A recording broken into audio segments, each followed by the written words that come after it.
Hello दोस्तों, तो कैसे हैं आप लोग। उम्मीद करते हैं सभी लोग अच्छे होंगे। Welcome to my new blog Rajeev originality. तो आज मेरा शिवम भगना बहुत परेशान किए तो कि इस्कॉन टेम्पल और बुद्धा पार्क घुमाइए। तो चलिए इस्कॉन टेम्पल और बुद्धा पार्क लेके चलते हैं। लेकिन जिसको एक बात समझ में आ गया कि केवल पैसा ही होना लक्ष्मी है, केवल धनी होना लक्ष्मी है। हम किस लिए आए हैं यहाँ पर, हमको जान है सारे कार्य करते हुए पानी के मिल जाए, लेकिन हम लोग इतना प्रयास नहीं करते हैं। तो थोड़ा जब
तो अभी हम लोग इस्कॉन टेम्पल घूम लिया और बाहर निकल के बुद्धा पार्क अब जाएंगे।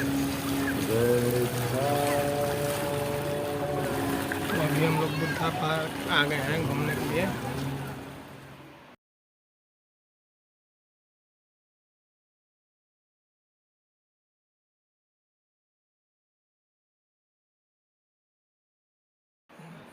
तो अभी बुद्धा पार्क के स्तूप हम लोग घूमने जा रहे हैं जो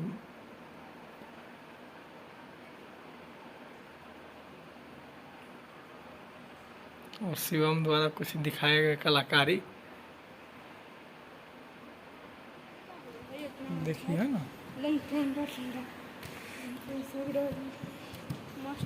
शिवम बहुत एक्साइटेड है बेचारा घूमने के लिए। सिटी बजे लग रहा देखो सब कोई लेजर शो लगाई थी।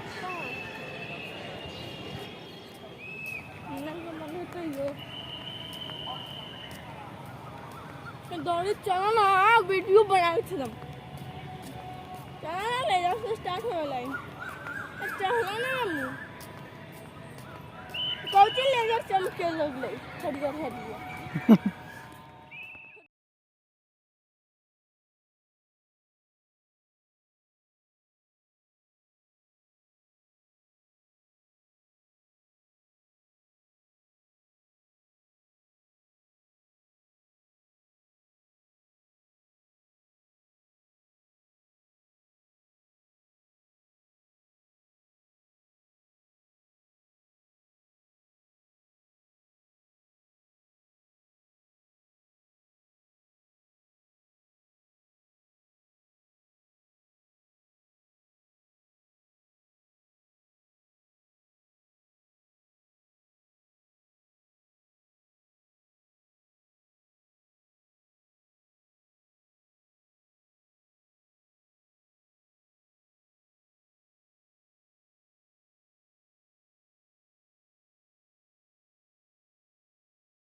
दलाई लामा ने 27 मई 2010 को 22 एकड़ में फैले इस पार्क का उद्घाटन किया। बुद्ध स्मृति पार्क का मुख्य आकर्षण है पार्क के बीच में स्थित पाटलिपुत्र करुणा स्तूप। इस पार्क में प्रार्थना करने के लिए ध्यान कक्ष भी है। ये ध्यान कक्ष प्राचीन मठों से प्रेरित है। यहाँ 60 वातानुकूलित कक्ष हैं, जहाँ के पवित्र स्तूप के दर्शन किए जा सकते हैं। यहाँ की लाइब्रेरी में बौद्ध धर्म की पुस्तकें तो है ही, साथ ही साथ एक बड़ा कलाकृतियों, 3D मॉडल और ऑडियो के माध्यम से दिखाते हैं, जिसका शीर्षक है पाटलिपुत्र की कहानी मेगास्थनीज की जुबानी। इस शो का भरपूर आनंद उठाएं। दिशा दिशा में लोग रंग तार तार है, महका महका तोंधी माटी का बिहार है।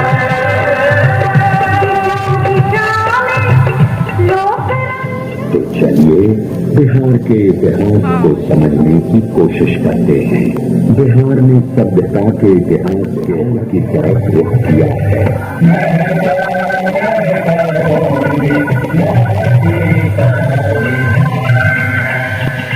बिहार ने विश्व सभ्यता को पहला गणतंत्र तो दिया ही, विदेह राज जनक के रूप में पहला दार्शनिक राजा भी दिया। ये भी विश्व सभ्यता में एक अद्भुत उदाहरण है कि जिस बिहार में आस्तिक दर्शन का सूत्रपात हुआ, उसी भूमि पर जैन एवं बौद्ध जैसे अन्य दर्शनों का भी सूत्रपात हुआ। वर्चस्ववादी संस्कृतियों के विरोध में यहाँ से आवाजें लगातार बुलंद होती रही हैं। आइए चलिए बिहार की कहानी की शुरुआत करते हैं।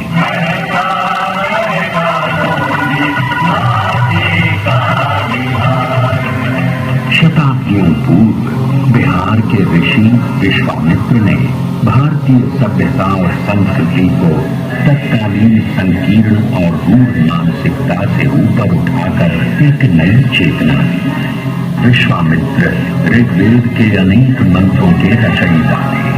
उनका आश्रम आज के बक्सर जिले में स्थित था। राम और लक्ष्मण को लेकर उत्तर बिहार में स्थित विदेह की सीता से मिलाने का काम विश्वामित्र ने ही किया। लोग जब अपने जीवन के सच, औचित्य, संवेदना और विडंबनाओं का प्रतिबिंब किसी व्यक्तित्व में पाने लगते हैं, तो उससे हद तोड़कर जुड़ने लगते हैं। सीता एक ऐसा ही व्यक्तित्व लेकर पैदा हुई। सीता ने अपने व्यक्तित्व से संपूर्ण नारी जगत को वो विश्वास दिया जहां उसे कभी अग्नि परीक्षा नहीं देनी होगी।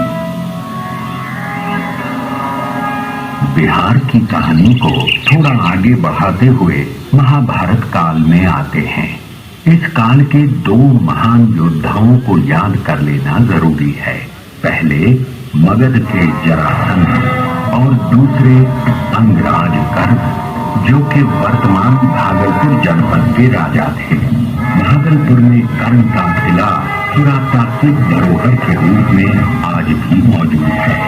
क्योंकि कर्ण किसी राजघराने के वारिस नहीं थे, इस कारण उन्हें पग पग पर अपमान का घूंट पीना पड़ा था। वो एक महान धनुर्धर होने के साथ साथ महान दानव्रती भी थे और इस व्रत की रक्षा में ही उन्हें जान गंवानी पड़ी। ईसा पूर्व 6वीं शताब्दी में पहुंचते हैं। विश्व के इतिहास में ये वो दौर था जब पुरानी मान्यताओं को चुनौती दी जा रही थी। चीन में कंफ्यूशियस, यूनान में सुकरात और भारत में बिहार की भूमि से महावीर और बुद्ध के दर्शन का नवोन्मेष हो रहा है।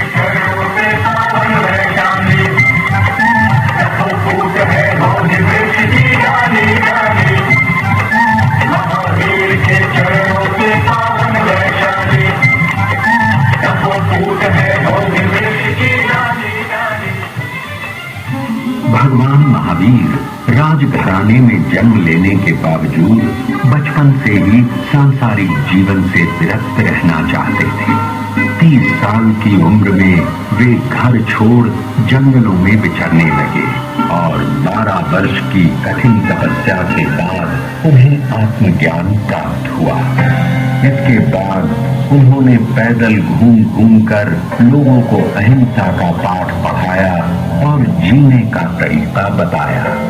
उनका एक प्रमुख दर्शन था अनेकांतवाद। इस दर्शन के अनुसार सच को देखने का सबका अलग अलग नजरिया होता है और जब तक हम सत्य को हर एक नजरिए से परख नहीं लेते तब तक संपूर्ण सत्य को नहीं समझ सकते। जब महावीर स्वामी केवल ज्ञान की शिक्षा दे रहे थे, लगभग उसी समय एक और महापुरुष सिद्धार्थ गौतम मगध के जंगलों में ज्ञान प्राप्ति के लिए घोर तपस्या में लीन थे। इतिहास इस बात पर मौन है, पर हो सकता है महावीर और सिद्धार्थ गौतम मगध के जंगलों में एक दूसरे से मिले होंगे। आज से ठीक 2600 साल पहले वो भी क्या दृश्य था जब सिद्धार्थ गौतम ने गया से 15 किलोमीटर की दूरी पर निरंजना नदी के तट पर पीपल के वृक्ष के नीचे अंतिम ध्यान किया था।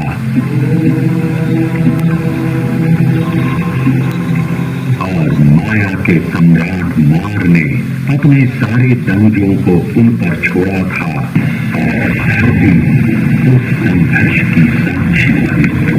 संपूर्ण बौद्ध जगत में बोध गया कि इस जगह को यूं ही ब्रह्मांड का केंद्र नहीं माना गया है। तो किसी को सम्राट, किसी को वो मनुष्यों को परखने वाला राजनीतिज्ञ, तो किसी को वो ऐसा विजेता दिखाई देता है जिसने विजय के दुष्परिणामों को देखकर युद्ध को त्याग दिया हो। कलिंग युद्ध के बाद बुद्ध धर्म अपनाने वाला ये शख्स और कोई नहीं बल्कि चक्रवर्ती राजा अशोक थे। सोचिए वो भी क्या परिवर्तन हुआ होगा जब शासन का संचालन लिखित अभिला करते हैं। उसने अपने शासन का विस्तार 84,000 स्तूप बनाकर किया। सचमुच अद्भुत थी राजा अशोक की सोच और ये कोई आश्चर्य नहीं कि आजादी के बाद राष्ट्रीय ध्वज में अशोक के धर्म चक्र को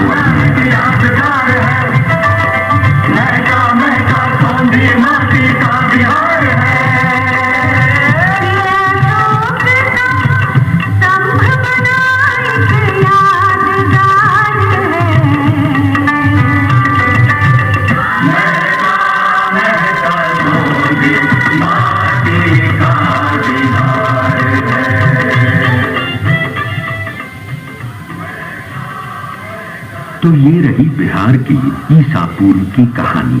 अब हम चलते हैं प्रथम शताब्दी के उस काल में। कहते हैं 5वीं सदी में खगोल एवं गणित के प्रकांड पंडित आर्यभट्ट तारों को गिन रहे हैं, सूर्य ग्रहण और चंद्र ग्रहण की गुत्थी सुलझा रहे हैं, पृथ्वी के अपनी धुरी पर घूमने की घोषणा कर रहे हैं और उसकी परिधि नाप रहे हैं। अब राहु केतु के चांद सूरज ग्रसने की बात झूठ सिद्ध हो रही है। और अब बात करते हैं एक और भट्ट की। सोन नदी के तट पर बालुका राशि में खेलता बाण भट्ट संस्कृत साहित्य का महान नाटककार गद्यकार हर्षवर्धन के दरबार का मणिमाणिक बना हुआ है। अरे ये क्या, 7वीं सदी का दृश्य देखिए। चीन से हुएनसांग पामीर की पहाड़ियों को पार कर हिंदू कुश को लांग कर सप्त सिंधु हस्तिनापुर कन्नौज होते हुए नालंदा की ओर चले आ रहे हैं। और जब वे नालंदा पहुंचते हैं तो द्वारपाल उनसे कुछ मुश्किल सवाल कर रहे हैं। 10 में से 2 या 3 को ही प्रवेश मिलता है। सोचिए, जब द्वारपाल इतने विद्वान होते थे तो उन्हें पढ़ाने वाले कितने उद्भट विद्वान होते होंगे। नालंदा का विकास अकेला नहीं हो रहा था, उसके साथ साथ विक्रमशिला, उद्दंतपुरी, तिल्हाड़ा जैसे अनेक विहार फल फूल रहे थे। महाबोधि मंदिर बन चुका था, केसरिया स्तूप का भी निर्माण हो चुका था। जगह जगह भव्य मंदिरों, विहारों और चैत्यों का निर्माण हो रहा था।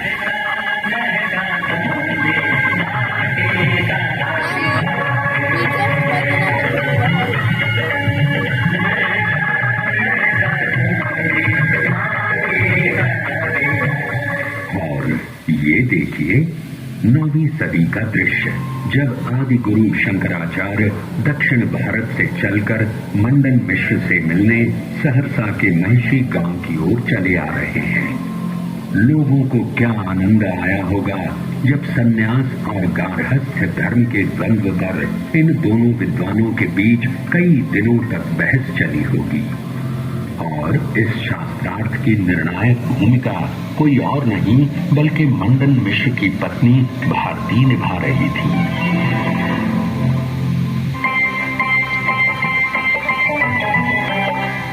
बिहार में वो ताकत थी कि लोग हर तरफ से खींचे चले आ रहे थे और इस सिलसिले में अगली कड़ी थी सूफी संतों की। बिहारों का स्थान अब दरगाह खानपाह ले रहे थे। मनेर शरीफ, बिहार शरीफ, फुलवारी शरीफ जैसे कई पवित्र स्थलों का विकास हो रहा था और इस इलाके में इतने विहार बने हुए थे कि मुगल शासनकाल में पूरे प्रदेश का नाम ही बिहार पड़ गया। सरहप्पा की कवि कुल परंपरा में देसिल बैना सब जन मीठा के उद्गायक विद्यापति के बिना बिहार की गलियां सूनी पड़ी रहती।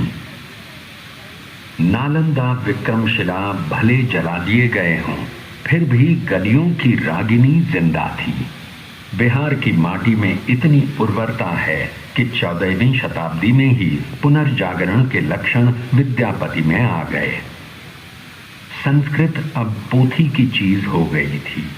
लोक भाषा के कवि विद्यापति पूरे पूर्वांचल में छा गए।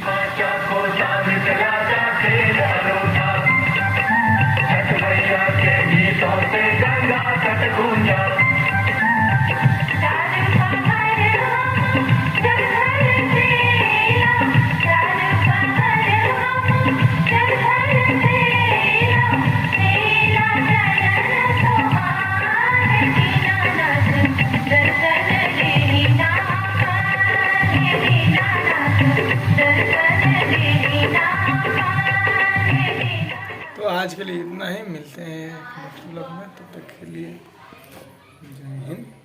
तो आप लोग बताइएगा मेरा वीडियो कैसे लगा और बिहार का बुद्धा पार्क में चलता हुआ पटना का लेजर शो वो भी बताइएगा कैसा लगा, जो बिहार के बारे में बताता है। चलिए, जय हिंद।